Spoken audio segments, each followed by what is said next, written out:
Hi guys, sharing with you another vlog as a work from home mom.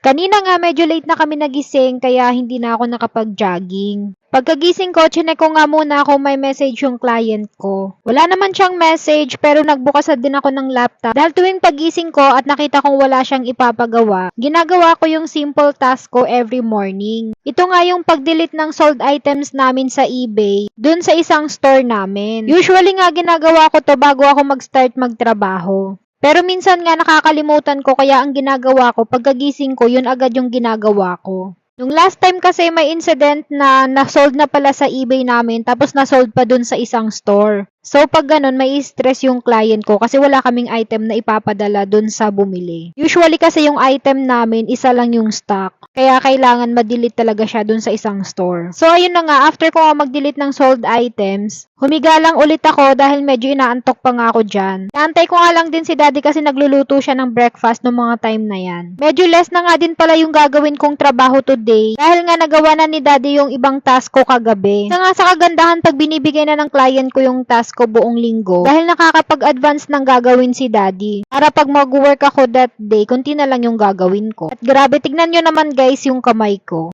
Hindi ako makatulog kagabi dahil sobrang sakit niyan. Buti nga nung pagising ko medyo nawala. At ayan nga, tapos na si daddy magluto ng breakfast. Tapos after namin mag-breakfast, nag-work na ako. At grabe, tignan nyo, multitasking yarn. Natamad na kasi ako mag-skincare after ko mag-work. Tapos yung lunch naman namin, ayan, ininit ko lang yung leftover namin na chicken kagabi. At ayun nga, after ko nga mag-work mga 5:30 yan, niyaya ko nga lang sila sa labas para bumili ng balot. Para makapaglakad-lakad na din. Medyo maaga nga tayo natapos sa work today. At ang sarap ng feeling pag ganyan kakaaga na tapos sa trabaho. At ayan nga yung balot na binili namin. So ayan lang muna for today's video guys. Bye!